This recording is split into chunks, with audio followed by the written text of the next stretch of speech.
Good afternoon, good evening, everybody, and welcome back to another episode of the Three at the Back podcast, unlocking FPL success with stats, data, and expert analysis. I am your host, Darren, and as always, I'm joined by my good buddies, Scott and Paul. Boys, how are you doing this week? Doing all right, despite a seriously poor week. Seriously poor week from one of the best players in the world. What hope is do the rest of us have? The tag champion is how you react to a poor week. And how you doing, Paolo? Yeah, not too bad. My Arsenal assets saved me for once, so I was quite glad to be in the Arsenal camp this weekend. But yeah, other than that, similar feelings to Scott. Yeah, we didn't get any bench jam this week. They went Underwhelmed. like a certain somebody. Yeah, I'm riding that Arsenal asset train with yourself there, Paul. Calafiori, Saka, Gyökeres all returning, and Scott rightly mentions that I had two reasonably high scoring players come off my bench as well, thanks to Rutter and Palmer not showing up for work. So yeah, I mean that's a bit unfair on both of them. They are injured, but yeah. So I had a sort of second week bench boost, despite not actually having the chip available. Bench boost didn't work. Yeah. Yes. Yeah, Nice. that's true. Yeah. With how it works out. Yeah. I mean, I will say I would have preferred Pickford in goal over Sells, mind. Yeah, 15 points, wasn't it? Yeah, it was decent. Well, I think I had to laugh. I went through our mini league teams, and Dale had Palmer captain, and he left it on the default Pickford vice captain. I laughed to myself. I didn't put anything on the group chat, but I laughed. And I'm lucky I didn't put anything because he went a 15 point, doubled to 30. Saved his week. So jammy. Yeah, that's crazy. That's crazy. Right, let's get into it. In fact, actually, before we do, I just want to be like upfront and just get everybody that's watching this right now just to hit subscribe, hit like on this video, share it if you so choose with everybody else that's playing FPL with you. We really appreciate the support and being able to move on and do bigger and better things and stuff like that. It doesn't happen without your support and without those subscriptions. I can confidently say that there's at least 2/3 of the people that will watch this video are not currently subscribed. So go and hit that subscribe button now. It costs you absolutely nothing, but it helps us grow the channel and it helps us be able to do more stuff for you in the future. We've mentioned about doing prizes for the mini league, doing live events and stuff like that all in the future. But yeah, we need your help to get there. So yeah, hit subscribe right now and we will crack on with the game week 2 review, game week 3 sort of chat, and we'll do what we normally do. Paolo, as always, putting together a lovely little presentation for us, and we'll dig through this and get into the agenda of this week's episode. So we've highlighted a couple of high ownership blank players. Are you losing patience with them? Are you transferring them out? Are you dropping them? Or are you sticking by them? Let us know actually down in the comments what your thoughts on players like Watkins and the likes that are maybe not pulling up trees right now. Obviously, Scott mentioned that it wasn't such a great week for FPL players, particularly if you had Palmer and Saka, which I suspect a vast majority of people watching this right now do. Although Saka did return, didn't last the game, unfortunately, with a hamstring injury. So we'll be going into a bit more detail about who you might replace him with, if you're going to stick with him and see what happens after the international break, etc. We'll have a little bit of a discussion on Manchester United. I think we probably did well to big them up a little bit last episode. I think it was a decent performance against Arsenal, but a little bit flat against Fulham, and we'll get into some of the reasons why shortly. Going to talk a little bit about DEFCON. We are 2 game weeks in now. Paul rightly highlighted pre-recording as well that the 2 highest scoring players on the individual week in the first 2 game weeks have both been defenders. So is that a DEFCON thing that's coming in there now? That maybe more defensive players will start seeing much higher single game week scores, and the dreaded knee-jerk decisions. Obviously, we highlighted last week that João Pedro was one of the highest transferred players out, and Dan Ballard was one of the highest transferred players in. And of course, Dan Ballard going off injured after 10 minutes. And João Pedro with a double figures return. Before we get into the Palmer Saka, Ait-Nouri replacements and the slide that we've got for that, let's talk about these high ownership players that are not really pulling up trees at the moment, despite, quite a promising pre-season from a few of them. Watkins actually probably top of that list. Thoughts on Watkins owners? Do you have Watkins in your team at the moment? Yeah. We both do. He's really testing my patience, to say the least. I picked him purely because he was in such electric form over the preseason, and there's no competition there for him currently as the number 9. So he's the guaranteed number 9 in, a decent Villa side. But the start of the season they've had so far, they've been very underwhelming. And yeah, that form doesn't look right. But despite that, their fixtures are incredible on paper. So it's one of those where, do you keep faith that he's going to come good because on paper it looks good, or do you have to kind of bite the bullet eventually with reality and transfer him out? But yeah, plenty of high ownership, high value premiums that struggled last week. Haaland blanked. That never happens, right? So Chris Wood again, highly transferred in, blanked again last week after having a good game week 1. So yeah, I think it was a tough one for anyone who knee jerked some of those more premium strikers in, for example, last week, rightly so on game week 1 performance and some of the fixture swings. But yeah, it was a tough one to watch if you're watching your game week score. Yeah, I will just say about Haaland's ability to blank, because I think he let a lot of players down in the back end of last season with sporadic form. But no, you're absolutely right. I think £14 million on a player, you want that player pulling up trees week in, week out. You got 9 million. He missed an absolute sitter, didn't he? He did. Yes, I saw. Yeah. No, you're right. You're talking about the header. Yep. Was it the header? And then was it? It might not have actually been Haaland. Actually, I think that did it, but it was ball come across the box and just basically like ballooned it over the bar from like 6 yards out as well. But the header was the one that I. Well, I mean, can't come back to the Watkins thing. I mean, Villa have looked really awful, haven't they? The first 2 weeks. That first game against Newcastle, you probably forgive them for being maybe a bit undercooked for the opener, but last week they looked just as flat. I mean, they're hardly creating anything, and lots of teams have got Rodgers-Watkins combo. They must be highly frustrated. I mean, I've got Watkins as well, but you got to stick with him, surely, because those fixtures, like you said, are so good. They got about the first 8 game weeks. There's fixtures there you think Watkins could return in all of them. So I think it will turn. I hope it doesn't happen this week, funny enough, because they're playing my boys. But I'll go for a 3-2 Palace win with a Watkins double any day. So, yeah. The one player I wanted to highlight was who's been transferred out for fun now is Florian Wirtz. Yeah.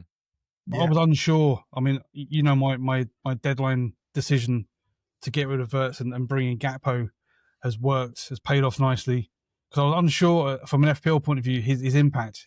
He comes deep, been dropping very deep. That game the other day, he was dropping almost into like a left back position at times, taking the ball off the centre halves, and that's not where you want to see your number 10. But that must be under instruction from Slot, you would think. But he's so far up the pitch when plays happening down the far end that he's never going to get a return. So, I see the reason why people are transferring him out. But now you'll see that he'll probably double-digit haul this week, and he'll be the flavour of the town back in next week. So it's like we say every week. You got to be patient. I think that the knee-jerk crowd. Yeah, definitely goes to 0.5 quite nicely for sure. You got to be patient. I think you got to be patient. I mean, but how many games do you be patient for? 3, 4? Yeah, for me, I'll give Watkins to about game week 4 if he's still not. It also, I think it combines FPL with the eye test. If in the next 2 game weeks he's involved with everything, having shots of fun, but doesn't get the points, then you can roll the dice into further into the game weeks. But if for the next 2 game weeks Villa are the same team that they have been for the first 2, then it's difficult past those couple more to look further ahead with him. Yeah. Sure. That's fair assessment. I think I mean, Verts for me specifically, I'm going to keep hold of for game week 3. Got the international break Interesting after that. Process. Yeah.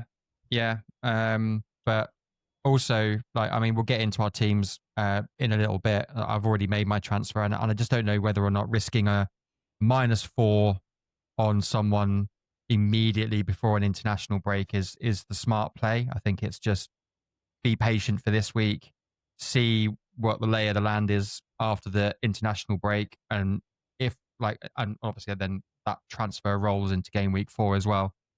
And I feel like if I've got the ability to move Verts on for someone a bit more impactful, then I will do that. I've got money in the bank as well, so actually like the 8.5 for Verts plus the money in the bank, it could equate to bringing someone in a bit more like on the premium end of the scale as well. So yeah, we'll see what happens. Talking of changes and everything else, obviously the biggest news over game week 2 was a number of quite significant injuries to some highly owned players as well. Saka, Palmer, chief amongst them. Ait Nori being the third. I mentioned Jorginho Rutter as well, but sadly he's not in as many FPL teams for that to be a big news item. So we'll wish him well all the same and hope that he returns to Brighton sooner. What's the problem with him? I didn't see any news about him. I didn't either. I was actually really surprised because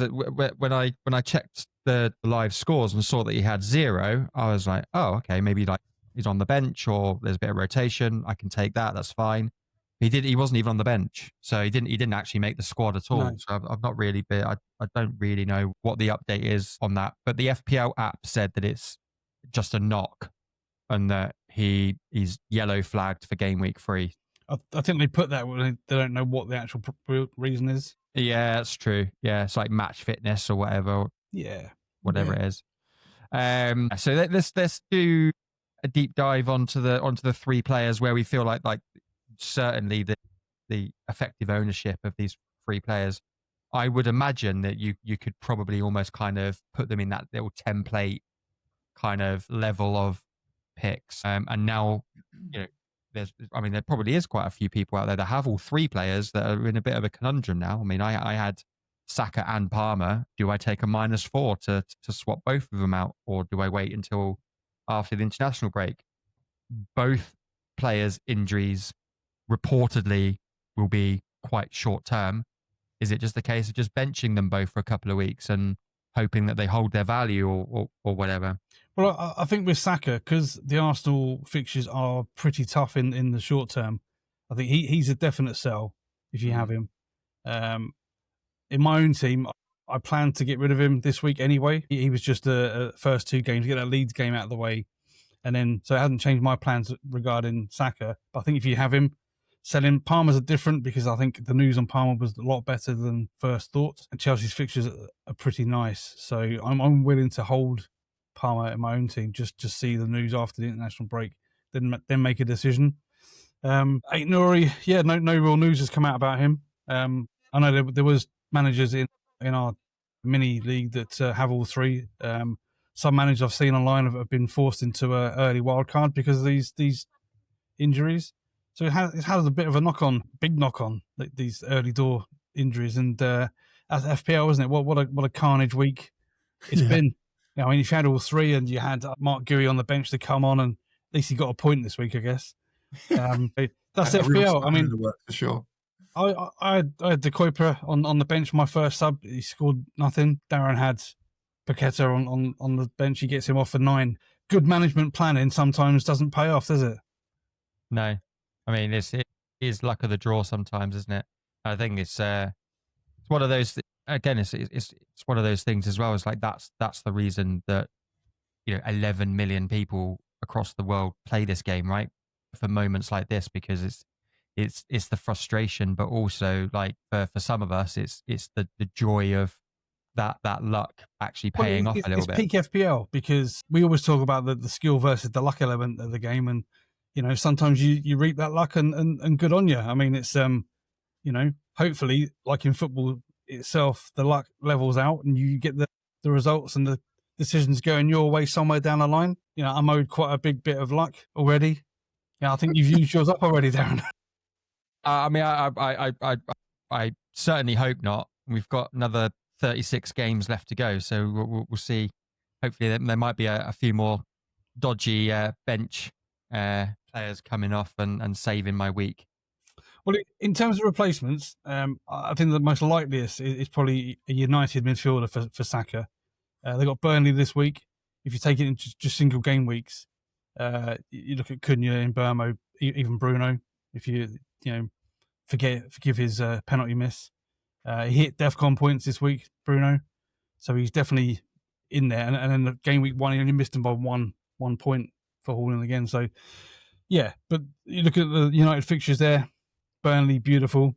City, they have a bit of a thing about City, don't they? They tend to turn up for the Manchester derby, isn't it? It's a derby feeling. Yeah. Bruno always gets a bit of a penalty action in them games as well. So that's where I'll be looking at. Be a United mid for the vast majority of players out there. And extending beyond that as well, obviously, game week 6 and game week 7, Brentford and Sunderland as well. So actually probably could even consider this as a long-term move and then try and bring Palmer and Saka back in through other routes. Well, what I've seen a lot of players on socials, a lot of highly regarded players, is they're going to do a free hit this week. So they're going to keep Saka and Palmer and just free hit the United players in, and then you got the international break 2 weeks to get more information and make a decision then, which sort of makes sense as we got those additional chips. Might be a good use of it. Yeah, so targeting the likes of West Ham and Burnley and Brentford and like... Yeah, but using the injury crisis to your advantage, I guess, for a week. Interesting strategy. A couple of other players there to highlight. Obviously, your man Sarr against Aston Villa. I think it was yourself that actually shared the graphic, Scott. Was it 6 goals and 4 assists in 7 games against Villa? Something like that, yeah. I think it's 11 returns in the last 7 games against Villa, yeah. Including the double in the Cup semi-final, which I'll keep bringing out every episode. You mean for the current FA Cup holders? Yeah. Those guys, yeah. And Community Shield winners. Community Shield winners. Yeah, and well. that. I forgot about that. Yeah. I like Sarr as a pick. I think with Eze gone now, I think he'd quite happily take that main mantle up. I think he thrives on pressure and he's a reliable goal scorer. And after that Villa game, those Sunderland and West Ham games, nice. Beautiful. So I think, if you're thinking of a couple of game weeks of an asset, I think he's a great pickup. Sure. Even that Liverpool game, I mean, if you watch the Community Shield, I mean, he scored the second goal, and the way Liverpool have been defending start of this season, I mean, crikey, I mean, I'd fancy anyone. I'd fancy Wolves or someone to put a few goals past them. They've been pretty open, haven't they? Yeah, that's what I'm saying. For those first 8 games, those next 8 games, so they're definitely points in every single one of them that he could potentially earn against those sides. So I wouldn't shy away from him for a pick at all. And what about Munoz from a defensive point of view? Villa, obviously, shot shy, as we already said. Sunderland, West Ham, lovely fixtures. Liverpool, maybe not for Munoz. Maybe you can bench him there. You could, rotating with Pedro Porro, maybe. You've got a Spurs defender, exactly. Yeah. Something that again, I love Munoz. I think I've waxed lyrical about him with you plenty of times, Scott. For me, it's the eye test for me does it for me for Munoz. I think watching him play football, he's so attacking that he's always going to be involved in your attacking output. So I think he's a great, reliable pick for potential attacking returns. And defensively, you're fairly solid. So I look at that Sunderland West Ham fixtures. I think of clean sheets. Although we've got Watkins, they've not been firing. That could be a potential clean sheet. Yeah. The only one there that you're looking at going maybe not is Liverpool, and again Bournemouth might be pretty tough, but again at home you're pretty solid. So I'm all over Munoz for sure.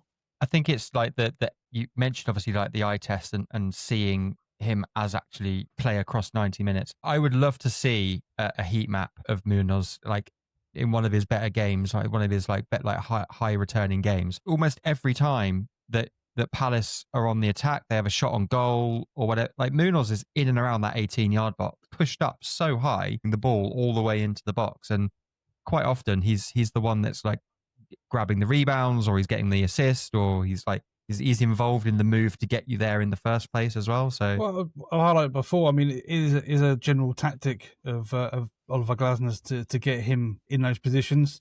So if the play's building up on the left hand side, Sarr really pushes central and drags the left back in, and Munoz just holds the width, and he's always the outlet. And it's a general tactic that we use, and it works very well for Munoz's his skills and his engine. I mean, he's up and down. You know, I hate to see how many times he actually covers the entire pitch, you know, backwards and forwards. But he's a good defender too. I mean, he's very competitive and will get some DEFCON points at some point as well. You know, Paul said Palace are pretty solid at the back, so they won't concede many goals. So yeah, he's an all round good pick. Yeah, you got their honourable mentions for Patrick Dorgu. Hit the post again in game week 2, adding to his rocket against the woodwork in game week 1. The defender that seemingly is getting in and around that 18-yard box and popping off some shots. I think he's probably actually been very unlucky not to have 2 goals to his name already this season. I've drafted him in my team because of the pre-season he was getting so far forward. The Arsenal game he got so far forward. The Fulham game he looked a bit more reserved. And when he got into crossing positions and that, he fluffed a lot of them. So the Dorgu of last season, he needs to improve that end product, but he's taking up some lovely positions. So I think the returns will come pretty soon. Yeah. Yeah, I think the Tottenham players obviously are obvious picks with regards to their fixtures. On paper, those fixtures are so nice. They've got to be the best fixtures in the league, haven't they? That run of 6 there. Beautiful. Lots of green there. I think, yeah, I guess I would give an honourable mention to Johnson from Spurs. Obviously, he's returned in both games so far. I guess the only thing I'd call out as why I would pick Kudos over him if you were to pick a Spurs midfield asset is purely I don't think his minutes are guaranteed. They're clearly looking to sign someone to replace him in the starting 11. So still been linked with Silvino. I think they're still linked with him. Again, I think that's unlikely unless Man City find a replacement their side. Yeah, that would be the only thing that would make me wary. But yeah, I think if you're looking at it, I would go for the more reliable minutes-wise. Kudos. It's an interesting move by Spurs, though, with regards to Brennan Johnson. Obviously, the club's top scorer last season, returned twice in the first 2 game weeks this season. Like, there's obviously a great player there. Like, what is it that you think that the higher ups at Spurs maybe aren't seeing or are seeing in Johnson that maybe the rest of the the average fan isn't? I think it's a Thomas Frank thing. He set Spurs up exactly how he set Brentford up. He'll use that focal centre forwards, whether it be Solanke or Richarlison, and they basically just hold the 18-yard box. So you won't see Richarlison go on the wing or Solanke dropping deep or anything like a Harry Kane used to. And he'll have 2 number 10s. And I think he just sees Johnson maybe as not one of those 10s. He has Kudos to play that role. He's perfect for that Mbeumo replacement, as you like, for Spurs. I think it's just that Johnson. I think Johnson likes to hold the width a bit more. He's more of a natural winger, isn't he? He's a winger more than the 10, yeah. And I think Frank looks at him and says he'll be a good squad player, but he's not the guy I want to start in that role. Doesn't fit that system as good as someone else would. Yeah, it's a real shame. It's a real shame if that is the case, because I think there's definitely a talented footballer. But he'd be a great impact player off the bench. I mean, because he does offer, because he's very pacey as well, isn't he? So very direct. So off the bench, it could be his thing. Yeah. Okay, interesting. But I think likewise as well. Like if that is the case from a tactical standpoint, and they do bring someone in, provided that Arsenal don't steal in on decision day to take them away, then it would be nice to maybe see Johnson go out on loan or go somewhere where he's going to get the guaranteed 90 minutes. So I think he's a brilliant player, and I had him drafted in throughout pre-season, and just made a silly decision not to have him included in my game week 1 squad, and I've been regretting it ever since. So we move on. We move on, Darren. We move on. Just think that lovely jam you got last week. You wouldn't have had that if you had Johnson in your team. Well, no, he would have played and scored. We move on literally and figuratively. Manchester United. Obviously, we mentioned Matthias Cunha there as a potential replacement for Palmer or Saka. Scott, you've kind of gone more down the Saka route and a wait and see with Palmer. I've actually gone the opposite. In a breaking news story to absolutely no one. Yeah. So I've replaced Palmer with Cunha, and I'm doing a wait and see on Saka. So we'll see how that plays out. But mostly I wanted to avoid the price drop on Palmer, as was the quick decision to get Cunha in. And actually, as it's turned out, Cunha's seen a price rise in the days since I've brought him in as well. So there's been a bit of a kind of benefit to having him brought in, if nothing else, like switch him out in game week 4 as part of a free hit or a wild card or whatever. I get that extra 0.1 bonus on the price anyway, which has worked out quite nicely. But for the uninitiated, tactically, technically, myself included, what are we looking at here? Like what's actually currently up on the screen with regards to how this might impact people potentially picking Cunha or Mbeumo or Fernandes? Give us a little rundown of what we got. Well, so in United have signed Sesko and not started him for 2 weeks. So these little graphics may change from this week. So I think Sesko may get a start. But basically how they've been setting up with Mbeumo is holding a number 10 position, just slightly off to the right of the centre. And Cunha looks like he's been given almost like a free role to sort of roam around. He's dropping deep. But he is looking the threat. So in a weird way, although Mbeumo is closer to the goal and holding that position, it's Cunha that is looking the threat, looking the talisman of that United team at the moment. And that graphic there, I'm assuming, is touches in the box. Is it pulled up, that top one? It's shots. It's shots. And he's from the Premier League so far. He's been very unlucky not to return. There was that chance where he pulled the ball out of the sky from the goalkeeper's clearance, and Leno made a great save. Spot. Yeah, I mean, it was beautiful. And then Mbeumo's looked a little flat, but yeah, his deliveries from set plays on that right-hand side, very unlucky not to get a return with the own goal that was credited instead of an assist to Mbeumo. But there's something about United is not quite clicking, as we spoke about before. And I think it's all got to do with Bruno Fernandes in the middle of that park and not having the legs to get around the middle. I mean, what are your thoughts, Paulo? Yeah, I think that goes to that graphic in the centre there, highlights the amount of space that Iwobi was picking up between the lines. Well, that's huge, isn't it?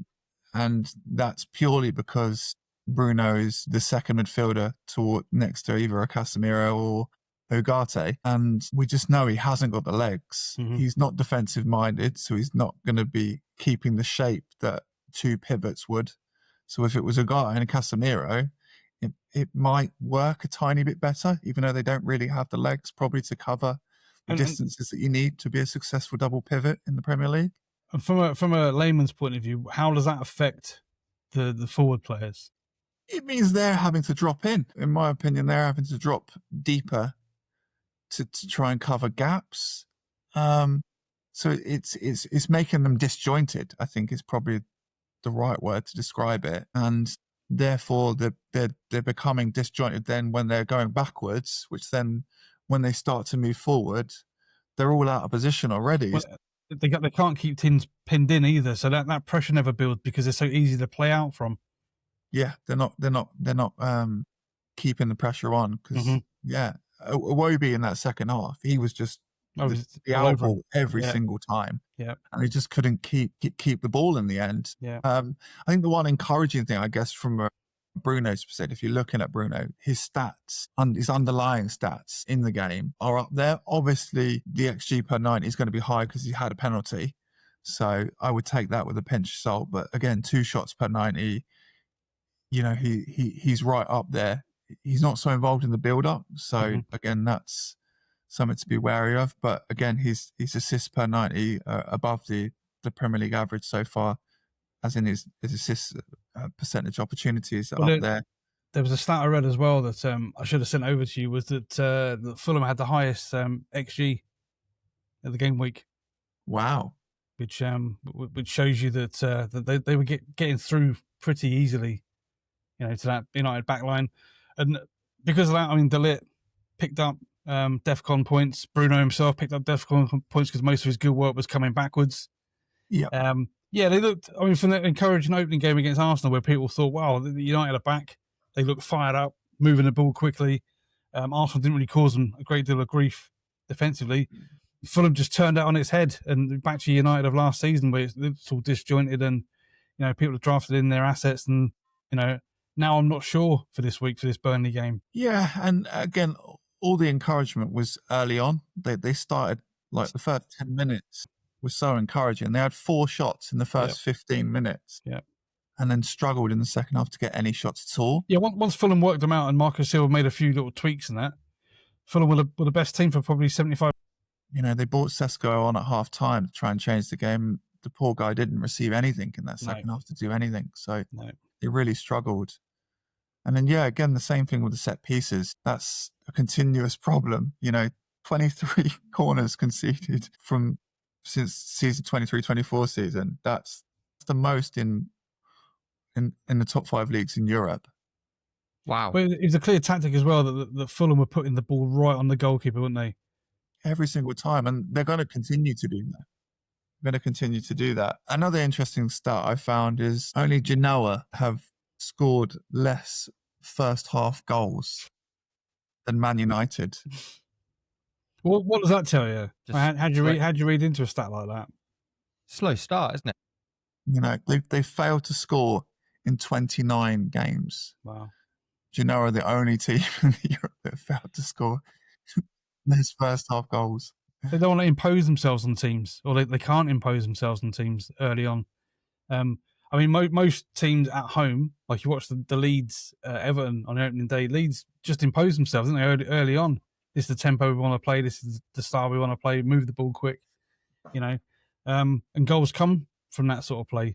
So that sort of stat tells me that United just struggle to impose their own DNA, their own identity on a game. Yeah, it is the Fernandes conundrum because he certainly is their most highly sought after asset, their best player, if you like, and they're shoehorning him in because they want other players to play as the number 10s. So would you be out of the 3 mids as options, Cunha, Mbeumo, and him?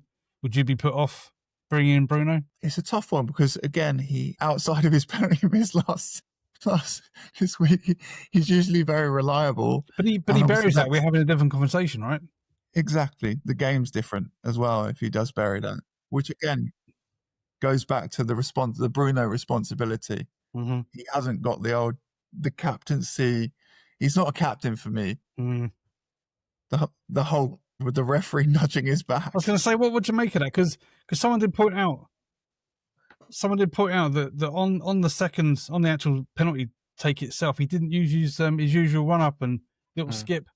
And he blamed the ref, right? He was having a right dig at him for bumping him, and that's typical Bruno. But maybe there was something in it. Maybe that it did put him off his routine.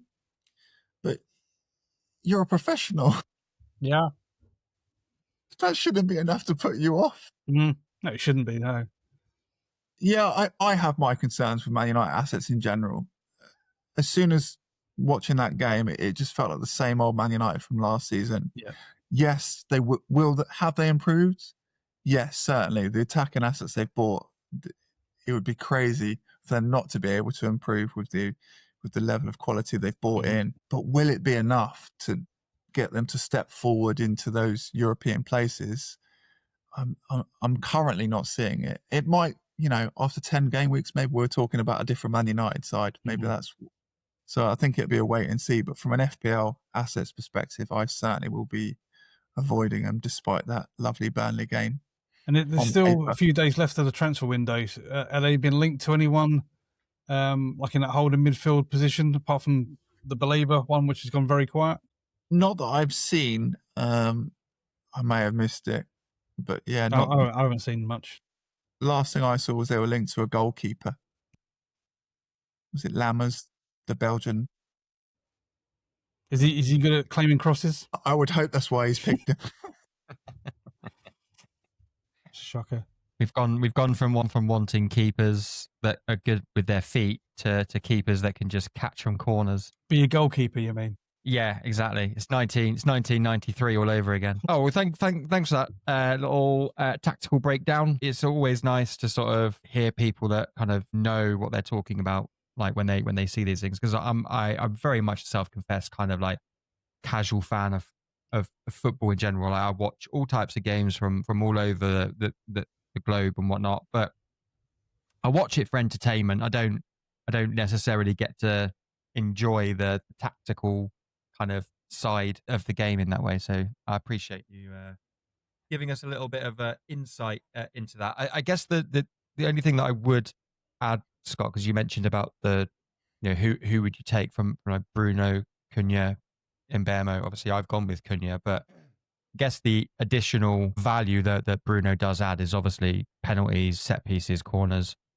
So, even without him being involved in live play and DEFCONs and all of that and sitting deeper to be able to affect like assists and goals and stuff like that. He is on corners, he is on free kicks, he is on penalties. Like that is going to be something that he's going to be able to. Well, that's what I'm saying. If he scores that penalty, I've never seen him take a penalty so poorly.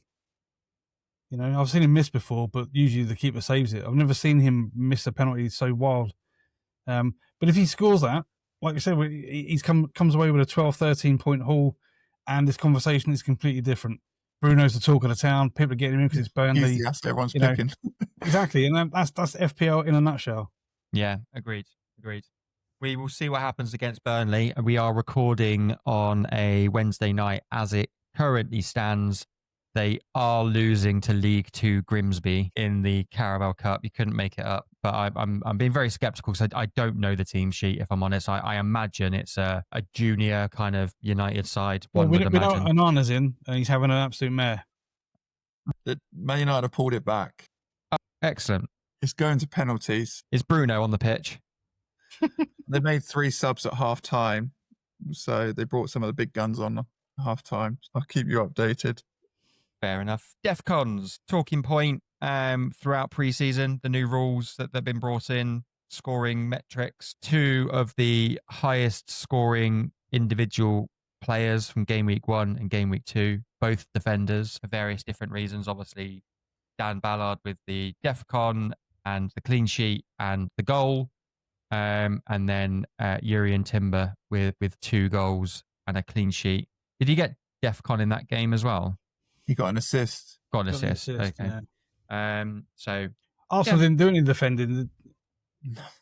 It was all one-way traffic. But so we're 2 weeks in now. I feel like people are starting to kind of figure out like what this is all about. We're looking at the players now to target with regards to this. I guess as well, it's about finding, is there actually like additional value that we can really squeeze out of some of the less fashionable players, so to speak. And I guess that's actually one of the main reasons why DEFCON was even kind of brought in, really, was a game balancing mechanic in terms of, having we've got it on the graphic there, like Reynildo from Sunderland, £4 million, has achieved DEFCON both game weeks, which is an additional 2 points.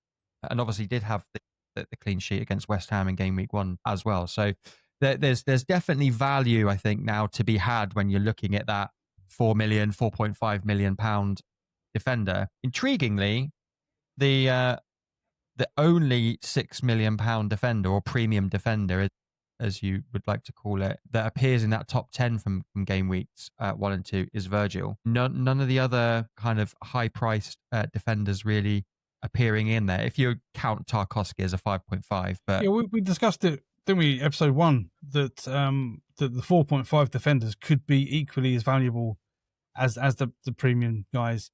I guess the premium defenders are there for their reliability more over a longer stretch. So maybe a 2-week sample is not long enough to properly make a decision. But the way it's looking is that you are getting that value out of 4.5 and 5 million defenders over the 6 million. I think it's only Cucurella that's scored regular points at that price as a defender. Virgil's come in and got DEFCON in both games, but they've conceded 4 goals, so he's basically just resetting his score. You got players like Lacroix, they've hit both games for Palace. Vandenberg at 4.5 for Brentford's hit both, and Senesi as well for Bournemouth. Despite them losing 4 goals, he still picked those 2 extra bonus points. So it has value for sure. It has merit. I just feel it still has that boring edge to it that, you know, you're gonna be celebrating a tackle or a cleared header, and No, I don't know. I think it's been brought in because so many of us lost clean sheets, and once you've lost your clean sheet, if you haven't got a goal scoring defender, it's bad news. So I just think it's a nice way to earn points, even if you lose a clean sheet, which, as we've seen, it happens quite regularly. Outside of this weekend, surprisingly, where it seems to be clean sheets galore. Lots of clean sheets, yeah. But yeah, last season, so many times where you lose the clean sheet late on or something like that, it would just completely decimate your whole defence. So what are you looking for? Are you looking for, obviously, first and foremost for a defender, bread and butter is clean sheets. So you're looking for picks from good defences. But then how do you then pick a centre-half like Tarkowski over an attacking player like a Munoz at Palace? How are you differentiating those two? But for me, it's quite a difficult thing to do, isn't it? Because DEFCON is capped at 2 points. Mm-hmm. So realistically, like you could go, oh, I'm going to go Tarkowski over Munoz because of DEFCON, and you get your 2 bonus points. You might pick up a clean sheet if you're lucky. But realistically, all Munoz needs to do is get an assist, and it's completely scrubs the efforts of Tarkowski anyway. But I guess is it a numbers game because you're more likely to get DEFCON points than an assist? Of course, absolutely, yeah. So, but I think it's like on a week to week basis, you just need to try and judge it as best as you can, or try and have a bit of foresight in terms of, you know, picking the right fixtures and things like that. So, someone like Matthias de Ligt, for example, against Burnley, you would probably suggest that like DEFCON's probably not going to happen, but he might or should certainly have a higher chance of having a clean sheet, and you know, he may even like nod one in from a corner as well, and it'll be all rosy. But then someone like Senesi, for example, I mean, Tottenham under Frank have shown a bit of bite, a bit of attacking grit to their game that was maybe missing last year. And as you rightly mentioned, like Senesi and Bournemouth in general have conceded a number of goals, but actually Senesi's picked up DEFCON on both game weeks, and actually that's 4 points that you wouldn't have had previously. So I think it's definitely like you've got to play the game still in the right manner. I guess like the thing that when you look at over sort of a 3 or a 4 game week period, the DEFCON is the consistency, but then someone like Munoz could get 2 assists in that 5 game period, and it's equal to getting DEFCON in 3 out of those 5 games. So it's an interesting one to judge, and I do like that they brought it in. I guess I would probably like to see them raise the cap whether that happens later on this season as a test bed, or whether they bring it in next season. Because I think, like, again, like you look at Senesi, like 29 defensive contributions over 2 games. It's equivalent to 6, 7, 8 DEFCON points, but actually he's only been able to get. I think 4. they will. I think they capped it this season because it's the first season.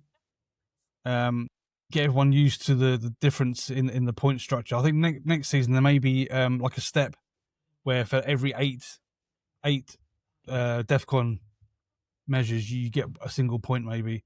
You know, so you step it on every 8. So like if he Virgil in one game got like 21 individual plays, you know, he could have picked up, you know, 3 bonus points just for that. I think that's what they're bringing next season. It'll be sort of tiered. Yeah, I mean the equivalent of an assist, right? Of an assist, yeah, that's right, yeah. I guess what you're saying is that Munoz has a higher ceiling, So his points could be whatever, but someone like a Senesi would be just steady getting those 2 points. You got to balance up your risk appetite, I guess. Yeah. Yeah. I think the idea of it is it allows you to balance the books in regards to picking your squad. Mm-hmm. So do you it's less of a risk to put it in your midfield and your strikers, your money, than it is to spend that extra 1 to 1.5 million on a premium defender. Mm-hmm. Could you spend that in a midfielder where you're more likely to maybe get returns? And I think that it allows you then to still get players that can contribute to your team without always mixing it up a little bit, I guess. Well, I've got a feeling that because of this, you're going to see a lot of Salah Haaland teams emerging pretty soon. Yeah, I was just about to comment about the values of players going forward from this season.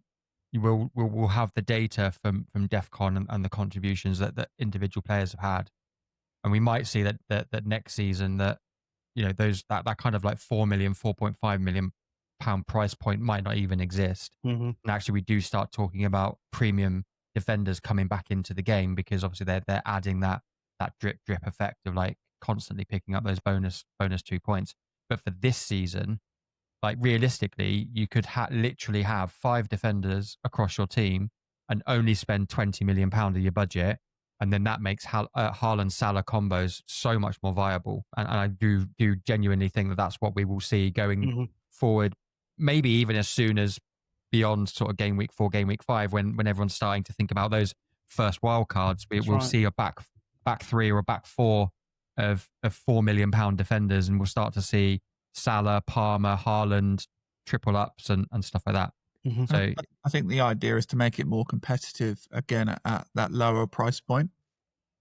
So you'll have more combinations of £4.5 million defenders, for example, in people's squads, and look at all those £5 million midfielders, for example. Mm-hmm. You might have some combinations of people having those in their squads, just as the 5th midfielder, for example. So just it's I guess trying to move people away from the template. I think that's what they're trying to do here.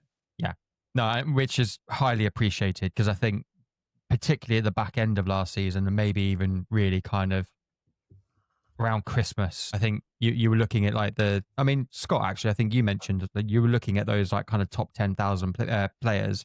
It was so hard to kind of break out of the rank that you were in and around Christmas, because by that time the template had been established and the top 10,000 players had a variation of the same sort of players. It was really just the captain pick that was the differentiator. Yeah, you start playing a different game. You start playing an ownership game. Instead of looking at the picks for their value, you're looking at the picks for who owns them and what percentage of players in that 10,000 price bracket own these players. It's a completely different game. One I didn't want to play. Which is probably why I didn't move on, because I wasn't looking at those figures. I was more trying to go against that. But yeah, I think you're right. It opens up the pool of players for this. There will be a template emerge eventually. I think your chances of differentiating those odd positions are going to be greater because of the bigger numbers of players to pick from. Yeah, I mean, like immediately, like players like Reynaldo and Rodon and Agbadou, like they would have never got a mention in podcasts like this seasons gone by, because the value isn't there. Like the points value isn't there for them outside of this constant drip of 2 points every game, provided that they're getting those contributions up. Well, we'll see. We'll come back to this probably game week 5 or 6 with a bigger sample of data, and then we'll analyze it then and see where it's moving towards. Yeah, sounds sensible to do. With that in mind, let's get on and start talking about game week 3. Actually, talk us through your game week 2 points and players. Well, it's good. It's good to see the Giants. It's good to see the Giants struggle in some weeks. It's funny because I had 5 players return, which ordinarily in a ordinary week you'd score highly. I scored 47 because they were single returns, and I got the captaincy wrong. I went Haaland, he blanked. Great to see Ismail Assar get a return. His stats have looked pretty impressive first 2 weeks. So those returns will keep coming in. Porro, who'd have thought Spurs kept 2 clean sheets out of 2. I didn't bring him in for clean sheets. I brought him in for his attacking ability, and he's actually defending. Yeah, Bravka, I wasn't big enough to go double Burnley defence, and that was the play because Burnley shut Sunderland out pretty comprehensively. So Stev's nice 6 points on the bench there. And then Reinders, I mean, everyone brought him in. He's had 2 price bumps, and he blanks, which is peak FPL as we know. Saka was going to be my captain pick, which is why he was in the team, but I was underwhelmed by Arsenal's opening day performance. Should have stuck with my thinking, and I'd have been probably 6 points up on that score. But funny enough, I'm really happy with my team for next week. Game week 2 was always going to be that week. When I looked at it on paper, it always looked that week that could be a bit of a stinker. So it proved. I put it in the bin. We move on. Fair enough. So talk to us about like what you're going to be doing moving into game week 3. So 2 free transfers. I've removed Saka because that was always the plan. He was always only there for the first 2 games of United and Leeds. And I've increased my squad depth. So Mark Gu on the bench doing absolutely nothing. I've brought in Kudos for Spurs' lovely run of fixtures we already highlighted, and I've upgraded Gu to João Pedro in a massive knee jerk. No, of course not. If Palmer's going to be out, Pedro becomes the penalty taker. It becomes the talisman on that Chelsea side. Chelsea look like they're pretty flowing. Yeah, good 2 moves, I think. And it banks me $500,000 in the bank for future bench boost territory, which I'm looking probably maybe 6 or 7 for a bench boost. Nice. Good stuff. I think highlighting there the João Pedro's minutes and probability of penalties has increased massively through the absence of Palmer is an interesting one. Well, when I saw him line up with Delap was always going to be the threat to his minutes. When I saw them line up together, I thought, well, that's got to be because Palmer's not there. But reading afterwards, that was always going to be the case. They were going to play Delap up top and Palmer and Pedro as the 10s. That was the setup. So that's good news for Pedro's minutes if Delap is going to start. Interesting. And is I guess also, I mean, it's not someone that we've mentioned in this episode as a possibility, but Delap on anyone's radar as a striker option. If he carries on getting minutes, then definitely. What price is he? Because I imagine he's probably in 6'5". I was going to say 6'5". Yeah. It's not a bad option, is it? If he carries on leading the line, then for sure. Because I think Pedro's best position is that 10. I'm not really convinced of him as the 9 because he likes to drop too deep. But as the 10 and has the lap to bounce off, that's perfect. Yeah, no, that's fair. Thoughts on captaincy for week 3? Haaland. Yeah, boring. I think if you've got a United mid, you're bringing him in to captain. I've gone off that strategy. That was going to be the play, but I thought I'd downgrade Saka right down to a 6.5 and upgrade that front line, because at the start of the season I thought the play was a 3-4-3 with a heavy hitting front line because the striking options were good, and I've just basically reverted back to my original thinking from before game week 1. Do it quick before you regret not doing it. So it's done. Yep. Not was it paralysis through analysis? You spend too long thinking about it, and then you don't make the decision. Or like you do, don't think about it and then regret it. It's the story of the title of my autobiography. Paolo, talk us through your team, please. So yeah, like I say, the Arsenal assets saved my bacon. Salah returned with the last kick of the game. So again, I'm happy about that. Not convinced on him from the eye test, but Salah, as always, plays badly, gets a return. So he was terrible. I mean, he was like a ghost. So, and sorry to butt him, but that assist he got wasn't even intended for the young fellow that put it home. He squared it for Szoboszlai, who should have got the assist for the dummy. Yeah. Happy with the Burnley clean sheet. Again, Bournemouth clean sheet. The only proviso, I didn't have Van de Ven in, but again, I didn't foresee City not at least scoring. So that was the one surprise. And obviously, yeah, Palmer not starting meant that I had De Kuyper come off the bench for a nice 0. For a lovely 0 pointer, yeah. So, yeah, I think that's the main concern for me. De Kuyper and Juve. West Ham's been dreadful. Mm-hmm. At least Juve has some attacking output. De Kuyper's not really looked as attacking as I'd have hoped in that Brighton lineup. So he's probably for the chopping block. He's for the chopping block this week. Obviously, Saka's injury means I'm going to have to move. I've stuck with Palmer purely because I think his injury will be more short term. And again, I toyed with making a third transfer for a -4 because again, I feel like Guy will be transferred out pretty quickly soon if he doesn't begin to start for Sunderland. So my concern, I don't want a 4.4 because then there's nowhere to move if you've got no budget in the bank. So he's someone I'm definitely looking at to clear out. So it may be Guy and Juve in the near future. But other than that, I'm fairly happy. Obviously losing a little bit of patience with Watkins, but I will hold firm for the next 2 or 3 game weeks to see how he does. But yeah, for me, Saka out, De Kuyper out, Semenyo in, and Munoz in. Semenyo, he was the honourable mention in our thing. I was toying between him and Ndoye. Ndoye, I'm a fan of him from his time in the Italian league with Bologna and with Basel. He's very reliable with a goal and an assist, and so far that's what he's got: a goal and an assist from 2 appearances. So I think with their favourable fixtures, he could be a nice pickup for that budget 6 mil. But I decided, you know what, risk it.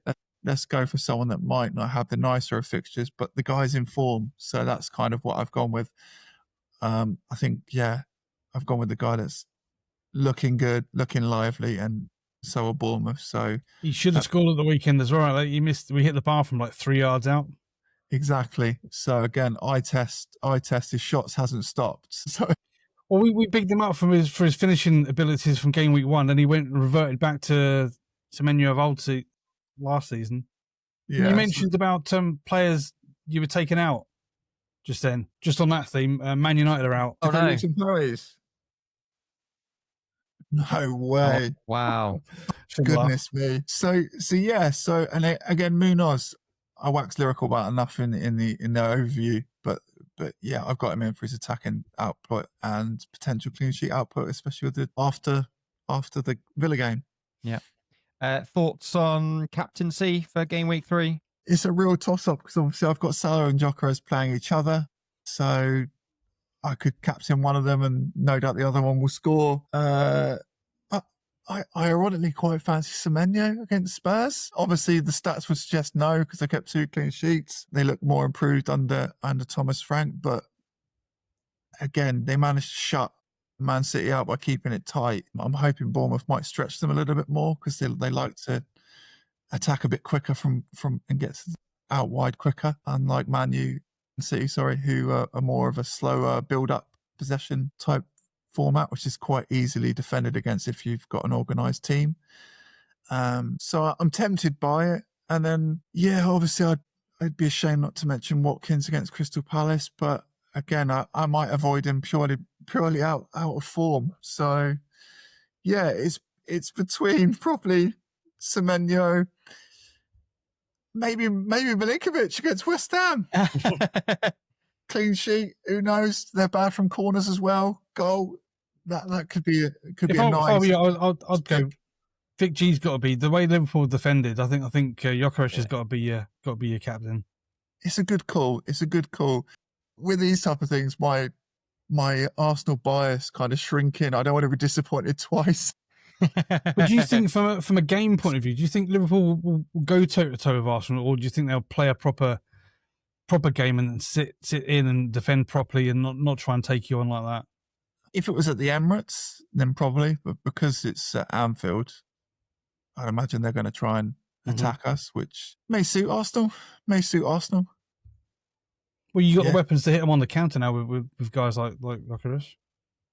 It'd be interesting to see if Eze makes his debut. Yeah, less of that. I mean, I was gonna I'm excited, Scott. Not going to lie. No, I think he's got to make his debut. Surely. Because I was gonna mention that I don't think he was highlighted as a potential replacement for Saka, like making a almost like for like exchange, and just for fixtures for me. I mean, I had considered him, but the fixtures are pretty tough. Yeah, I is think it Liverpool? It's Liverpool. Will be avoiding Arsenal assets. Yeah. It's Liverpool City back to back, isn't it? City in 5. We've got City in 5. Liverpool, Forest, then City. Okay, all right, fair. All right, okay. Thanks for that, Paul. Best of luck. Save the best till last, Darren. I think you've got the most points out of all of us. Right? A broken clock is right twice a day. That's how I live my life. Right? That's very apt for you, Darren. That is very apt. Yeah. So as Paul rightly mentioned there, 68-point haul for me this week, with an additional 21 points still stuck on my bench, despite Scott's consternations that two of those players did come off the bench. Calafiori for me. I think that's like, and I say like Arsenal just in general massively bailed me out. So what made you bring him in? Because that's quite in hindsight a great pick, because he's been playing very well. Look like he was pushing up. I mean, what made you go for him? So it was between him and Aït-Nouri. And it was purely that Calafiori had scored in game week 1 against United. Mm-hmm.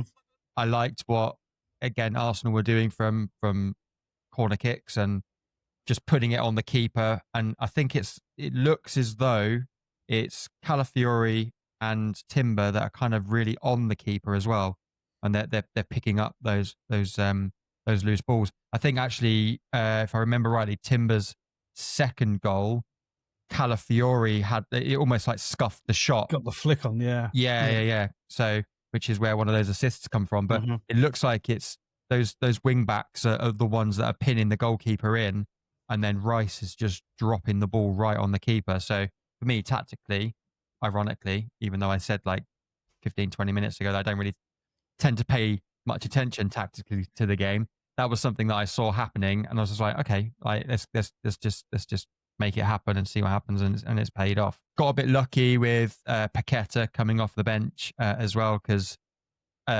West Ham got absolutely dominated beyond that Paqueta goal. Hell of a goal as well, wasn't it? It was, yeah, absolute rocket, yeah.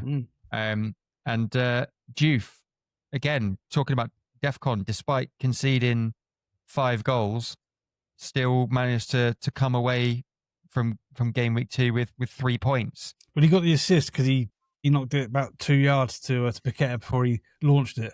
Gap post special. Yeah, he was, yeah. But in seasons gone by, the fact that he conceded 5 goals would have absolutely scrubbed the assist out, right? It wouldn't, like, he would have been on minus whatever. So the fact that he started, played the whole game, got the DEFCON and the assist, it's kind of almost balanced it out a little bit. Juve was the West Ham's best player. Yeah, I would agree. Yeah. So going forward into game week 3, mentioned earlier, swap Palmer out for Cunha. I've benefited from Cunha going up in price. I'm going to keep Saka on the bench for game week 3. I think that probably would have been the play anyway, as you said, with the Liverpool fixture, and then we'll see what happens after the international break. I think personally, if I don't bring forward the plans to use my wild cards, because my wild card plan was always game week 5 or 6, I may bring it forward into game week 4. If that's not the case, then I feel like Wirtz will probably be the next transfer out, and then again I'll just keep Saka on the bench if he's not going to be playing a part in that Forest game, and then have him come back in for City. But otherwise, I'm quite happy with what I've got. I think Pickford sells as a rotation keeper. I mean, it's not the normal thing to have, over £10 million wrapped up in goalkeepers, but their fixtures seem, well, certainly in the first 8 or 9 weeks anyway. Well, the reason why you don't normally do that is actually what happened to you this week. You end up benching 15 points. Yeah. Pick one and stick with them. Yeah. I mean, but to be fair, you couldn't have called Pickford saving a penalty and getting bonus points and whatever else. I mean, how often does that happen? It's one of those. It's just, for me, it just takes that heartache out. That if you just have a non-playing goalkeeper, it just takes that heartache of exactly seeing 15 points sat on your bench. Yeah, it's a fair point. And when I'm planning for the wild card, it will definitely be something that I look at. I'm almost certain that it'll be Dubravka and Sells post wild card. But yeah, that's kind of it for me. I think captaincy for game week 3. I think I'd be silly to bring Cunha in and not captain him. I think he has to be the choice for me. I think it's the only other decision that I really have to make is whether or not I stick with triple West Ham for game week 3 against Forest, particularly as I've got double Forest defense as well. So that's something I'm going to have to play around with and work out. Might be that Van der Ven comes in for Fulkrug, and I don't know, just hope that it's like Paqueta and Juve do something at the same time that Milenkovic and Sells are able to pick up save points or DEFCON or... Well, Fulkrug was hooked at half time in that game. Yeah. He was having a shocker, but apparently he picked up a knock as well. Yeah. So, yeah, like I say, get into game week 4 post international break. I think realistically, if there's more yellow flags on that starting on those 15 players, going into the middle of September, then it will be a case of an earlier wild card than planned. I should probably highlight as well that from the 15th of September, I am actually on holiday for 10 days in Gran Canaria. So there will absolutely be some dodgy beer-based decisions happening as well. That'll be the week you free hit and your team's wild for that week. Yeah, exactly. Yeah. So we'll see. We'll see what happens. Boys, I think that is that for this week's episode. It's been a pleasure chatting with you as always. We mentioned at the beginning of the episode, I'll mention it again now. If you've made it this far, we really, really appreciate you. Please hit subscribe, like, get down in the comments, talk to us about your game week 3 captain, your transfer plans, everything else like that. We respond to every comment. We want to have a chat with you. So please do get in there and have a little conversation, because we're all FPL mad players, and we all want to share this experience with everybody. So let's move on to game week 3 and hope that it's, well, for some, let's hope that it's this better than game week 2, because I'm quite smug over here still. Enjoy it. Smug it up. Guys, thank you very much. We will catch up next week. And for now, it's over and out, and we will see you next week. See you later. Adios.